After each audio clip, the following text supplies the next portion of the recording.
Prepare to have your perception of history, power, and romance completely redefined. What if I told you that the fairy tales are a lie? That every royal wedding, every story of a prince and princess finding their happily ever after was not a story of love, but a calculated act of war? Imagine a world where a wedding ring is more powerful than a sword, and a marriage certificate is the most binding of peace treaties. This was a reality for the most powerful families on earth. They didn't just rule kingdoms. They traded them, conquered them, and secured them, not with armies, but with their own children. We pull back the velvet curtain on the greatest deception in history, the myth of the romantic royal marriage. We will uncover how, for over 3,000 years, royal children were the most valuable pieces in a ruthless game of power, sacrificed by their own parents for the sake of an empire. These weren't just political arrangements between consenting adults. We're talking about children, some as young as 6 or 7, promised to strangers in foreign lands. Their vows were not of love, but of alliance. Their wedding procession was not a walk down aisle, but a march into a strategic battle. Love was the last thing on anyone's mind. Power was the ultimate prize, and marriage was the ultimate weapon. Before we embark on this mind-bending journey together, if you are a seeker of truth, someone who loves to peel back the layers of history, often shocking reality beneath, then you found your tribe. Hit that subscribe button and join us. And if you're ready to see the world of romance through a completely new and unsettling lens, show some love and hit that like button. I'm genuinely curious where this story is finding you tonight. Are you settled in for the night or just starting your day? Let me know in the comments below. When we think of royal marriages today, our minds conjure images of modern fairy tales, the spectacle of Prince William and Kate Middleton at Westminster Abbey, or the groundbreaking union of Prince Harry and Meghan Markle, and the promise of a new era. But even these modern unions are echoes of an ancient, ruthless strategy. The British monarchy, the institution that vetted Kate and was rocked by Meghan,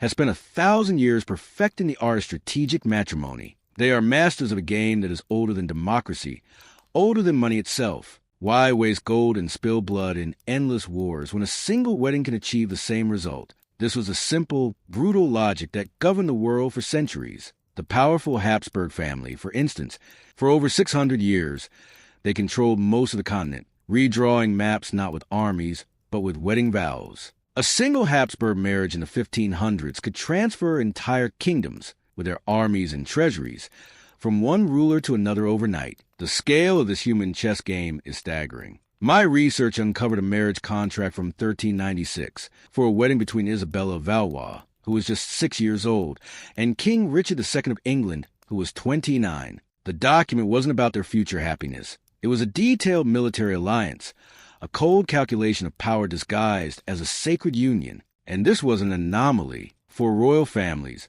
this was business as usual. They had turned their own flesh and blood into assets on a balance sheet, trading their children's futures for territorial gain and political security. This obsession led to a dangerous fixation on keeping power within the family. They married cousins and nieces and nephews, all to consolidate their bloodlines. The Spanish Habsburgs took this to such an extreme that they literally bred themselves out of existence. Charles II was so inbred he couldn't properly choose food. It was the ultimate tragic backfiring of a centuries-old strategy. Yet, the most incredible part of this entire system is how successfully they sold it to the world as romance. They employed court poets and artists to spin tales of passion and devotion, transforming cold, hard business mergers into epic love stories. They created a mythology that we still buy into today. Every time we feel a flutter of excitement watching a royal wedding, we are participating in a propaganda campaign that has been running for 3,000 years. The reality for most of these couples was far from a fairy tale. Many barely knew each other on their wedding day, and often didn't even speak the same language. Marie Antoinette had to take intensive French lessons just to communicate with her husband. Imagine the loneliness and fear of being bound to a stranger whose words you cannot understand. But here's what makes this history so compelling. Sometimes, against all odds, genuine love did blossom from these cold political arrangements. Some of history's most formidable rulers were the product of marriages that began as strategic calculations but evolved into powerful partnerships that changed the world. This isn't just ancient history. The strategies these medieval kings used to expand their empires are the same principles that guide modern corporate mergers and acquisitions. The way they neutralized enemies through marriage is mirrored in how political parties form coalitions today. The rise and fall of empires, the birth of religions, even the discovery of continents can be traced back to decisions made in royal bedrooms. To truly understand how the system began, we must travel back to where it was born, in the ancient world of pharaohs and Mesopotamian kings, who first discovered that a wedding vow could be the most powerful weapon of all. Our story begins in 1274 BC, with one of the most powerful rulers the world has ever known, Pharaoh Ramesses II of Egypt. After a brutal 20-year war with the rival Hittite Empire, both sides were exhausted and drained of resources. An ordinary king might have fought to the last man, but Ramesses was a visionary. He would forge the world's first international peace treaty, sealed not with ink, but with blood. He would marry a Hittite princess, transforming his greatest enemy into his most valuable ally. This was the birth of political marriage as a weapon of mass construction, a strategy so successful it would be copied by every great civilization for the next 3 millennia. The Egyptians had already mastered the art of using family to consolidate power. Pharaohs had married their own sisters and daughters. This wasn't born of perversion, but a calculated strategy to maintain the purity of their divine bloodline, creating a closed loop of power that was nearly impossible for outsiders to penetrate. But they soon realized that sharing this divine blood through marriage was the ultimate power play. Pharaoh Thutmose III, a conqueror who expanded Egypt's empire more than Alexander the Great, didn't just defeat his enemies. After conquering a kingdom, he would take a princess from the defeated royal family as a wife, absorbing their legitimacy and their claim to rule into his own dynasty. He collected wives and kingdoms like trading cards, each one securing a piece of his vast empire. But it was in Mesopotamia that this strategy was honed into an exact science. The Babylonians, Assyrians, and Sumerians turned political marriage into a sophisticated tool of statecraft. A marriage contract from 2000 BC reads, like a modern corporate merger, detailing the division of trade routes, military obligations, and territorial boundaries. They planned for every contingency: the bride's early death, the birth of only daughters, the groom's death in battle. The dowries were staggering, sometimes including hundreds of talents of gold, thousands of livestock, and even the transfer of skilled laborers for a period of years. They were literally trading people's lives as part of the deal. The most audacious example of this early marriage diplomacy comes from Hammurabi, the Babylonian king famous for his legal code. Facing a coalition of enemies that threatened to destroy his kingdom, he made a daring proposal. He offered his own daughter in marriage to the son of his most dangerous enemy. But the contract had a brilliant twist. If Hammurabi died, his daughter would inherit the throne of Babylon, making his enemy's son the future king. In one move, Hammurabi transformed an enemy bent on destruction into a protector with a vested interest in Babylon's survival. It was a stunning psychological victory that ushered in 50 years of peace and prosperity. We even have letters from Hammurabi's daughter, offering a rare, heartbreaking glimpse into the life of a human chess piece. She writes of her loneliness and her struggle to adapt to a new culture, but also of her immense pride and sense of duty. In one poignant letter, she describes holding her newborn son, realizing that his very existence was a living peace treaty between two peoples who were once at war. There is something both beautiful and terrifying in that burden. These ancient civilizations also perfected the art of propaganda, framing these political mergers as divinely ordained. They use elaborate religious ceremonies and court-sponsored myths to convince their people that these unions were blessed by the gods, not calculated by men. The practice spread like wildfire from China and India to Greece and the Celtic tribes of Europe. But as brilliant as these ancient pioneers were, they were merely setting the stage. When this marriage technology reached medieval Europe, it would be refined into an art form so ruthless and sophisticated that it would dominate global politics for 1,000 years. When the Roman Empire collapsed in the 5th century, it left a power vacuum that was filled by a new, brutal system. This system didn't just reorganize land ownership. It transformed women into a form of currency. A noble woman's value was calculated in acres of land, castles, and knights. Imagine being a 12-year-old girl in the year 1200 and learning that your worth is equivalent to 500 acres of farmland and a small army. Noble families kept ledgers tracking the marriage value of their children like a medieval stock market. By the 12th century, this system had created a vast, intricate web of marriages connecting nearly every noble family from Scotland to Spain. The life of Eleanor of Aquitaine perfectly illustrates the power of this marriage machine. At 15, she inherited a duchy larger than most kingdoms, making her the most eligible bride in Europe. Her marriage to King Louis VII of France instantly doubled the size of his kingdom without a single battle. When that marriage failed, she didn't retire to a convent. She married Henry II of England, transferring her vast French territories to the English crown. In doing so, she single-handedly created the conditions for the 100 Years' War simply by changing husbands. The economic scale of these deals was immense. The dowry for Isabella of Hainault's marriage to Philip Augustus of France in 1180 included the equivalent of $50 million in today's money, a strategic port city, and a military service of 200 knights. But the real wealth was in the political connections. Philip gained access to powerful trading networks and military partnerships that were crucial in his wars against England. Negotiations were multi-generational strategic plans, with contingency clauses for every possible outcome, from the bride dying in childbirth to the family being excommunicated by the church. They were literally writing the future of Europe in their wedding contracts. Despite its rhetoric about the sanctity of marriage, routinely blessing marriages between children who were clearly political pawns. Powerful families were the church's biggest donors, and church lands were part of the same marriage marketplace. Pope Innocent III even formalized the legal structures that made these political marriages easier to arrange and harder to dissolve.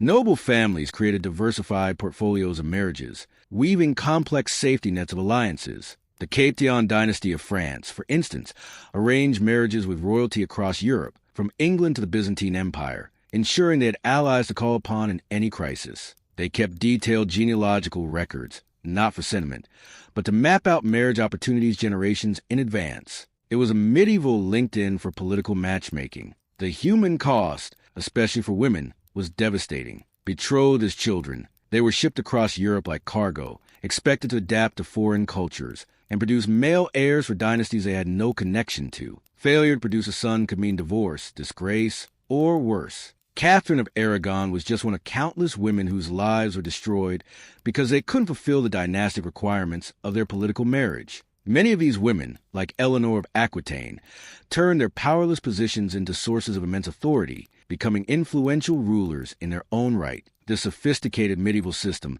was just a warm-up. One family would take these strategies and perfect them to such a degree that they would reshape the world. That family was the Habsburgs. Their approach was so brilliant, so ruthless, and ultimately so self-destructive that it became the cautionary tale for every dynasty that followed. There's a Latin phrase that perfectly captures a Habsburg's audacious strategy: Bella Geronalii, Felix Austria, Noob. Let others wage wars. You, happy Austria, marry. For 650 years, this was their official foreign policy, and it allowed them to control most of Europe without firing a shot. But this obsession with consolidating power through marriage would lead them down a path of genetic catastrophe. It began in the 13th century with Rudolf I, a minor nobleman who realized he could acquire territory far more effectively through marriage than through war. His descendants perfected this strategy. But it was Maximilian I who turned the Habsburg marriage machine into a tool of global domination. Through his own marriage,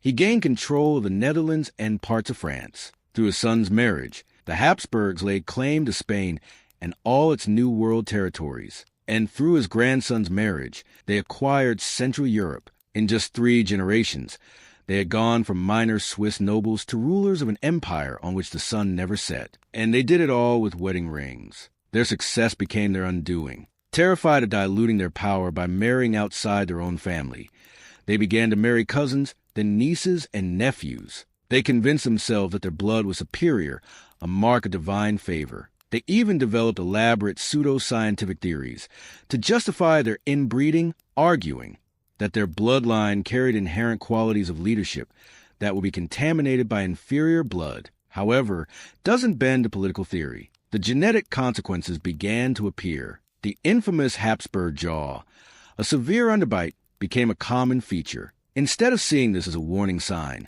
they embraced it as a mark of royal distinction, a symbol of their pure bloodline. They had turned a genetic deformity into a status symbol. The genetic nightmare culminated in Charles II of Spain, who became king in 1665. He was perhaps the most inbred human being who ever lived, the product of 200 years of systematic inbreeding. His jaw was so deformed he couldn't chew, his tongue so large he could barely speak, suffered from seizures, and likely experienced hallucinations. His nobles still believed he was divinely chosen to rule because of his pure Habsburg blood. when he died without an heir in 1700. It triggered a war that killed over 1 million people. The Habsburgs' brilliant marriage strategy had led directly to their collapse. Their story is a chilling reminder that any strategy can destroy the very thing it was meant to protect. But even as the Habsburg Empire crumbled, other rulers were watching and learning. And one king in particular would take the lessons of the Habsburgs and use them to ignite his own revolution.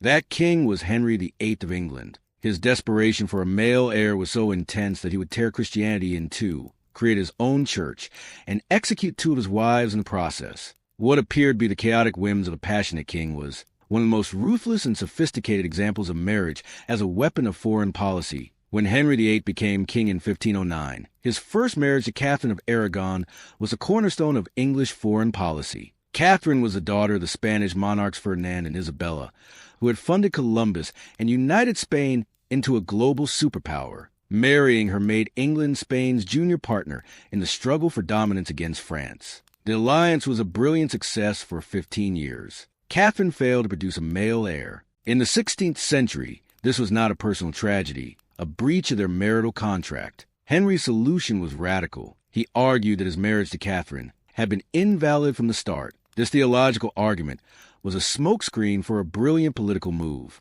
By breaking with the Catholic Church, which refused to annul his marriage, Henry could not only marry and bullion, but also seize the church's vast wealth in England. He used his marriage problem to pull off one of the largest government seizures of private property, netting the equivalent of $2 billion in today's money. His second marriage, to Anne Boleyn, was another calculated political act, aligning England with the Protestant Reformation sweeping across northern Europe, and also failed to produce a son. Her political usefulness was over. Henry's solution was characteristically brutal. He had her executed on trumped-up charges. This sent a chilling message to the rest of Europe. Henry would stop at nothing to protect his political interests. No treaty, no alliance, no wife was sacred. Jane Seymour was chosen for her Protestant family and her perceived fertility. She gave Henry his long-awaited son, but died shortly after. From Henry's perspective, her mission was accomplished. His fourth marriage, to Anna Cleves, was a temporary diplomatic tool. When a planned alliance with the German Protestant state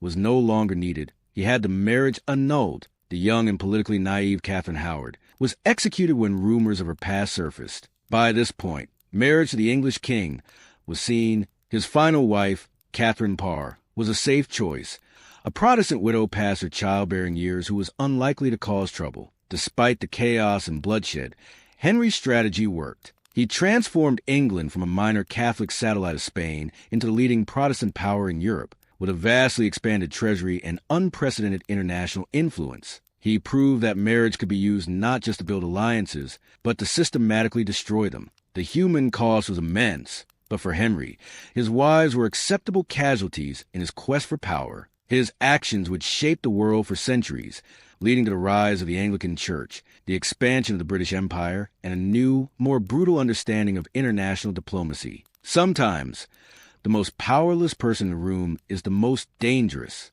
In 1744, a 15-year-old German princess named Sophie arrived in Russia as a political pawn, chosen to marry the future Tsar because she was Protestant, available, and utterly expendable. 34 years later, that same princess had transformed herself into Catherine the Great, one of the most successful rulers in history. Her story is a masterclass in how a brilliant woman can turn a disadvantageous political marriage into the foundation of an empire. Was chosen for her insignificance. The Russian empress wanted a bride for her nephew who would bring no dangerous foreign entanglements. Sophie had no powerful relatives and no political leverage. She was meant to be a quiet, compliant baby maker. But Sophie was a student of power. She understood that being underestimated was the ultimate strategic advantage. While everyone dismissed her, she threw herself into Russian culture, learning the language, theology, and history with an intensity that put native-born Russians to shame. She was conducting a deep strategic analysis of the Russian power structure. Meanwhile, her husband, Peter,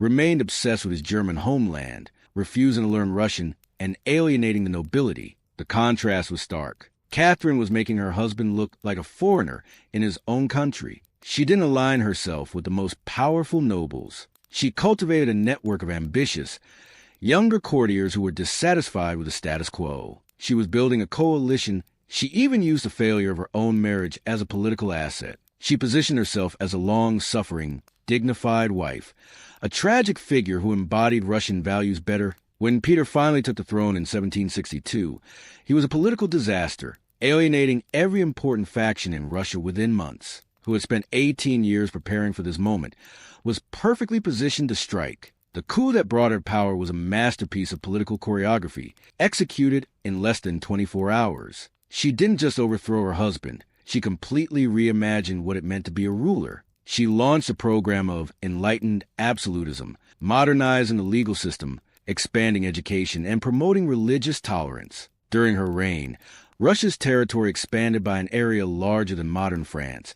Its population boomed, and it became a major European cultural and intellectual center. She proved that political marriage didn't have to be a prison. For a woman with enough intelligence, patience, and ruthlessness, it could be a launching pad. But Catherine's success also revealed a darker truth. Her rise to power required the elimination of her husband, who died under mysterious circumstances shortly after the coup. Her story shows both the incredible potential and the terrible cost of the marriage game. This game has been played across continents and centuries, but its fundamental principles remain the same. From the ancient pharaohs to the courts of modern Europe, marriage has been a tool to build empires, forge alliances, and secure power. It has been a story of brilliant strategy, ruthless ambition, and all too often, profound human suffering. But the game isn't over. It has simply evolved. The players may have changed, but the stakes are as high as ever. As we look at our own world, we can see the echoes of these ancient strategies in the partnerships of modern political dynasties, business tycoons, and global celebrities. The game continues, and its impact on our world is as powerful and far-reaching as it was 3,000 years ago. What happens when you take a 14-year-old girl, strip her home, her name, and her identity, and place her at the heart of foreign court, making her the living symbol of a hated political alliance? You get Marie Antoinette, perhaps history's most tragic victim of the marriage game. Her story is not just about one woman's fall from grace. It's about the catastrophic collision of ancient marriage strategies with the explosive forces of revolution. Sacrifice on the altar of an alliance meant to prevent war, but which instead helped to ignite one of the most violent upheavals in human history. From the moment of her birth in 1755 as an Austrian archduchess, her life was not her own. She was a pawn in a grand diplomatic chess match. For centuries, Austria and France, the Habsburgs and the Bourbons had been bitter rivals, their wars costing millions of lives. But by the 1760s, a new threat had emerged,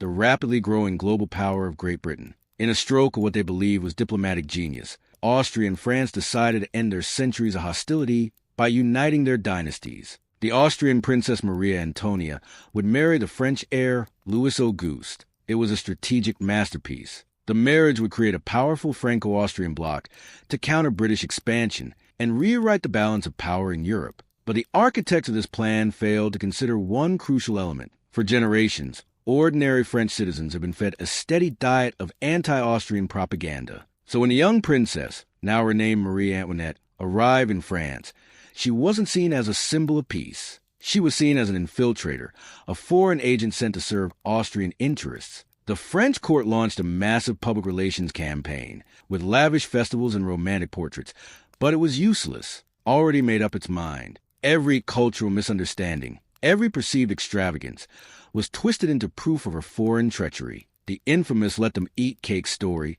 which almost certainly never happened, spread like wildfire because it confirmed what people already believed, that she was an out-of-touch foreigner who cared nothing for their suffering. The political marriage that was supposed to strengthen the French monarchy was now actively undermining it. As the French economy crumbled in the 1780s, the people needed a scapegoat, and the Austrian queen was a perfect target. The diamond necklace affair of 1785 cemented her fate. A con artist used the queen's name in a scheme to acquire an obscenely expensive necklace. Marie Antoinette was completely innocent, but the public didn't care. Her reputation for extravagance made her guilty in their eyes. The marriage had created a lightning rod for all the grievances the French people had against their government. When the French Revolution erupted in 1789, Marie Antoinette was one of its primary targets for what she had done, but for what she represented. She was a living embodiment of a political system that treated its people as pawns in a dynastic game. Her execution in 1793 was more than the killing of a queen. It was a symbolic slaughter of the entire concept of political marriage as a tool of statecraft. It sent a shockwave through every royal court in Europe. For the first time, a major nation had declared that the will of the people could override the sacred bonds of dynastic alliance. The game had changed forever. While the marriage of Marie Antoinette ended in bloody revolution, another royal union, centuries earlier, had forged a new world order. In 1469, the marriage of 18-year-old Ferdinand of Aragon and 19-year-old Isabella of Castile didn't just unite two Spanish kingdoms. It launched the first truly global empire in human history. Theirs was not a love story. It was a calculated political merger designed to create a superpower. At the time, the Iberian Peninsula was a chaotic patchwork of warring kingdoms. Separately, Castile and Aragon were vulnerable. They would be unstoppable. The negotiations were conducted in absolute secrecy, as rival powers tried desperately to block the union. Ferdinand had to disguise himself as a merchant to sneak across enemy lines to the wedding. The ceremony was held at night, a clandestine affair that would change the world. The results were immediate and spectacular. Within a decade, their combined forces had completed the Reconquista, driving the last Muslim rulers from Spain. And then in 1492, they made the fateful decision to fund a Genoese sailor named Christopher Columbus. This wasn't just a gamble on exploration. It was a strategic investment in a new source of wealth to fund their imperial ambitions. When Columbus returned with news of a new world, Isabella and Ferdinand understood its potential. Empire across an ocean required a new kind of political strategy. Their solution was ingenious. They would use marriage to create a network of loyal administrators across their vast territories. Spanish nobles appointed to govern the Americas were required to marry into families with proven loyalty to the crown. The daughters of successful conquistadors were brought back to Spain to marry into the nobility, weaving a web of personal and political loyalty that connected the colonies to the court. But the true genius of the Spanish system was how it used marriage to manage the complex racial dynamics of its empire. They created an elaborate caste system where a person's rights and social standing were determined by their racial ancestry, and crucially, this system created powerful incentives for strategic marriages that reinforced Spanish dominance while offering limited pathways for social advancement that were entirely dependent on loyalty to the crown. These marriages weren't just creating political alliances. They were creating multinational corporations, controlling everything from silver mines in Bolivia to spice trading in the Philippines. The Manila-Acapulco galleon trade, the first truly global supply chain, was managed almost entirely through these family-based business networks. A marriage contract from this era reads like a modern merger agreement, specifying not just dowries but trade rights, mining concessions, and shipping privileges. Through the marriage of their daughter Joanna to Philip the Handsome of the Habsburg dynasty, Isabella and Ferdinand positioned Spain to inherit the entire Habsburg Empire. Their grandson, Charles V, would rule an empire stretching across every inhabited continent, the first global political system, and it was all held together by marriage. But the Spanish also discovered the dark side of the strategy. Their empire was so dependent on marriage politics that when the Spanish Habsburg line died out with the inbred Charles II, the entire global system collapsed into a catastrophic war of succession. As the Spanish Empire fragmented, another was on the rise. In Russia, the Romanov dynasty had spent 2 centuries perfecting their own brand of marriage diplomacy. They believed they had created the ultimate insurance policy against war, a web of marriage alliances connecting them to nearly every throne in Europe. They thought family ties would make large-scale conflict impossible. They were catastrophically wrong. The very networks designed to prevent war would instead make it more personal, more devastating, and impossible to stop. By 1914, Tsar Nicholas II of Russia was the first cousin of both King George V of Great Britain and Kaiser Wilhelm II of Germany. Alexandra was Queen Victoria's granddaughter. The royal families of Europe were one big, dysfunctional family. The Romanovs believed that these personal relationships were more reliable than formal military alliances. They provided an unparalleled intelligence network. Nicholas received personal letters from relatives across Europe, giving him insight into their government's secret policies. For a time, it worked. The network helped Russia navigate the treacherous politics of the late 19th century and even prevented several conflicts. But the strategy had a fatal flaw. The same family ties that gave Russia influence also made it impossible to remain neutral. When World War I erupted in 1914 over a regional dispute in the Balkans, Russia was dragged in by its family obligations to Serbia and its complex relationships with Britain and Germany. The letters exchanged between Nicky and Will, the Tsar and the Kaiser, in the weeks before the war are heartbreaking. They show two cousins who genuinely care for each other, being forced into a conflict neither wanted but both were powerless to prevent. I foresee that I shall be overwhelmed by the pressure forced upon me and forced to take extreme measures, which will lead to war, Nicholas replied. To do it, you can stop your allies from going too far. Once the war started, the family ties made everything worse. Political disputes became personal betrayals. The war that was supposed to be a short, sharp affair became a grinding, 4-year slaughter that would destroy not just the Romanov dynasty, but the entire European system of royal politics. By 1918, the Russian, German, and Austro-Hungarian empires had collapsed. The execution of Nicholas II and his entire family marked the brutal end of an era. It was a horrifying testament to how completely their marriage strategy had backfired, dragging them into a war that destroyed everything they had worked for centuries to build. No dynasty navigated the changing tides of marriage politics more successfully than the British royal family. They mastered the art of adaptation, evolving their strategy over centuries to build the largest empire in history, and then successfully manage its decline. Theirs is a story in 3 acts. First, strategic isolation. As an island nation, early English monarchs, most brilliantly Elizabeth I, understood that entangling themselves in continental marriage politics was a liability. Elizabeth turned her unmarried status into her greatest diplomatic weapon. For over 40 years, she played the great powers of Europe against each other, using the promise of her hand in marriage to extract concessions without ever committing. She turned her rigidity into a renewable diplomatic resource. But when the German House of Hanover took the British throne in 1714, the old isolation strategy was no longer viable. The British were now unavoidably entangled in European politics. So they pivoted. Instead of avoiding the game, they decided to master it. This brings us to Act 2. She transformed royal marriage from a defensive tool into an offensive weapon of empire building. She had 9 children and systematically married them into the royal houses of Germany, Russia, Spain, and beyond, earning her the nickname the Grandmother of Europe.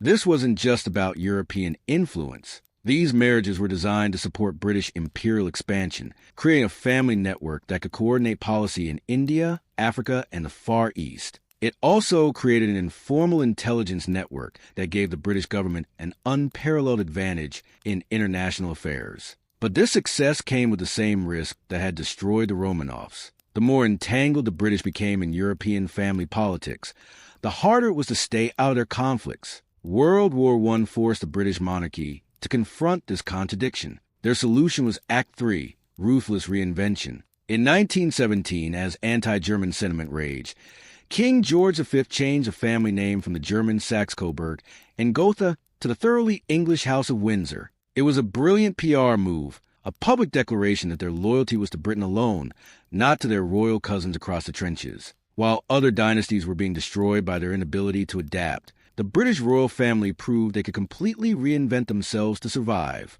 While European royals were marrying their cousins and starting world wars, the Ottoman Empire had developed an entirely different and, in many ways, more sophisticated approach. They solved the problems that plagued European dynasties by creating a system where the Sultan's political marriages were completely separate from his reproductive strategy. The Sultan would have 1 or 2 official wives, chosen for major political alliances with neighboring powers. But the imperial heirs came from the imperial harem. This wasn't just a collection of concubines, it was a powerful political institution. The women of the harem were chosen from across the empire's vast and diverse territories, representing different ethnic and religious groups. A woman who became the mother of a future sultan wasn't just advancing her own family, she was creating a pathway for her entire community to gain influence at the heart of the empire. The most powerful woman in the Ottoman system wasn't the sultan's wife, but the Valide Sultan, the mother of the reigning sultan, who often wielded immense political power. This system was incredibly effective at managing the empire's diversity.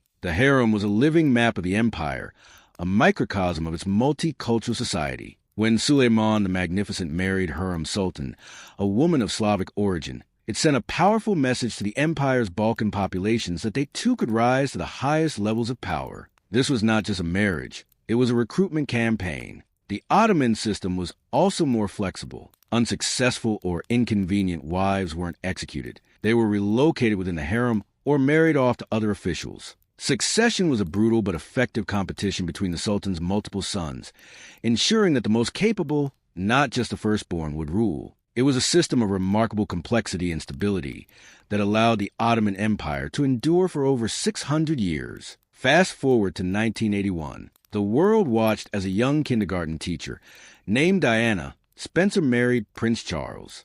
It was the last gasp of traditional political marriage colliding with the modern media age. The British monarchy faced an existential crisis. The public was no longer content with arranged marriages for political necessity. They wanted to see love. Charles was in his 30s, and his continued bachelorhood was a constitutional concern. The woman he loved, Camilla Parker Bowles, was deemed unsuitable. She wasn't a virgin and had a romantic history that the press would exploit. So the royal family searched for the perfect political bride. They found her in Diana. She was young, beautiful, aristocratic, and a virgin, and unlikely to challenge the system. She was the perfect solution, a bride who ticked all the traditional boxes, while also appealing to modern romantic sensibilities. The wedding was a masterpiece of soft power, a global spectacle that showcased British tradition and creativity to an audience of 750 million. But the marriage itself was a disaster. Charles and Diana were fundamentally incompatible, and Charles had never stopped loving Camilla.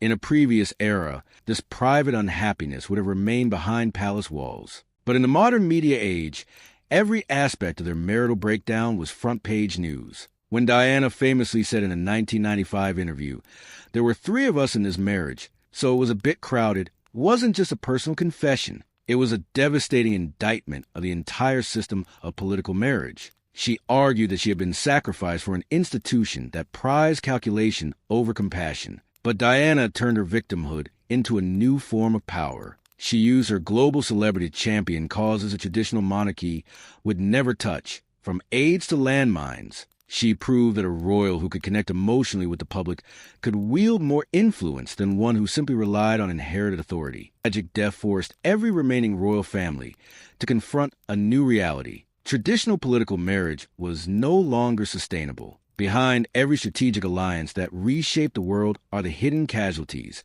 the human beings whose lives were sacrificed for political ambition, children betrothed before they could walk, women who died in foreign lands, men trapped in roles they never chose. A betrothed child's life was immediately reshaped. They were forbidden from forming other attachments and educated only to serve their future spouse's political needs. A 12-year-old French princess wrote to her mother in 1387, "I dream every night about a man I have never seen who will own my body and my thoughts, and I wake up feeling like I am already dead." Women who went through with these marriages faced unimaginable challenges. They were shipped to foreign countries where they didn't speak the language or understand the customs, with no allies or support. Catherine of Braganza, the Portuguese wife of King Charles II of England, spent 43 years in England, but never fully mastered the language or felt accepted. The medical consequences were also devastating. The average age for a noblewoman's first child was 14 or 15. Maternal and infant mortality rates were staggeringly high, exacerbated by the chronic stress of their situations. But the game hasn't ended. Today, political dynasties, business empires, and celebrity power couples use the exact same strategies. When a tech billionaire marries into an old money family, or a politician's child marries someone with international business connections, they are replicating the tactics of medieval kings. The Clinton family has used marriage to build a global political network, linking Southern political connections with Northeastern establishment influence and international finance. Business empires use marriage even more systematically. The marriage of Mark Zuckerberg and Priscilla Chan that combined technological dominance with medical research and philanthropy, controlling resources that dwarf those of many national governments. When celebrities marry across national and cultural boundaries, they are building bridges between entertainment markets and creating new commercial opportunities. Priyanka Chopra's marriage to Nick Jonas linked Bollywood to the American pop music industry, opening up enormous new markets. These modern power couples control fortunes that would have been unimaginable to ancient kings. Their marriages and divorces can move global stock markets and reshape international policy. These modern alliances are, in many ways, more powerful than their historical predecessors, operating across multiple industries and outside traditional diplomatic frameworks. They are creating a new, informal system of global governance based on personal relationships and family loyalties. So, what does the future hold? The digital age is creating opportunities for marriage politics that would have seemed like magic to our ancestors. Artificial intelligence, genetic engineering, and the dawn of the space economy are creating possibilities for strategic partnerships that go far beyond anything we have ever seen. We may be witnessing the dawn of a new aristocracy, based not on inherited wealth, but on inherited genetic enhancements passed down through carefully planned marriages. As we colonize space, marriage alliances may determine who controls asteroid mining or Martian real estate. As we look to this future, we must remember the great lesson from 3,000 years of history. The strategies that succeed, the partnerships that endure, are those that balance strategic calculation with genuine human connection. The marriages that failed, from Charles II of Spain to Charles and Diana, were those that sacrificed human happiness for political gain. Forces in the modern world, from the Obamas to the Gateses, have been partnerships built on shared values and mutual respect. After millennia of experimentation, humanity may finally be learning that the most sustainable form of power is that which enhances human flourishing. The story we have told tonight is not just about the past. It is about the fundamental, timeless, and often ruthless ways that human relationships shape our world. From the pharaohs who first turned a wedding ring into a weapon, to the tech titans who now forge global alliances in their living rooms, the game of power continues. I hope this journey has given you a new lens through which to see the world. The next time you watch a royal wedding or read about a celebrity power couple, you will see the deeper strategies at play, the echoes of a game that is as old as civilization itself. Thank you for joining me on this exploration into one of history's greatest hidden secrets. If you enjoyed uncovering the truth behind the myths, please subscribe to the channel and become part of our community of truth seekers. Hit that like button if your mind has been blown, and share your thoughts in the comments below. What part of this history shocked you the most? I'm already excited for our next journey together, where we will uncover another of the surprising forces that have shaped our world. Until then, sweet dreams. The most powerful weapons in human history haven't always been swords or bombs. They have been wedding rings.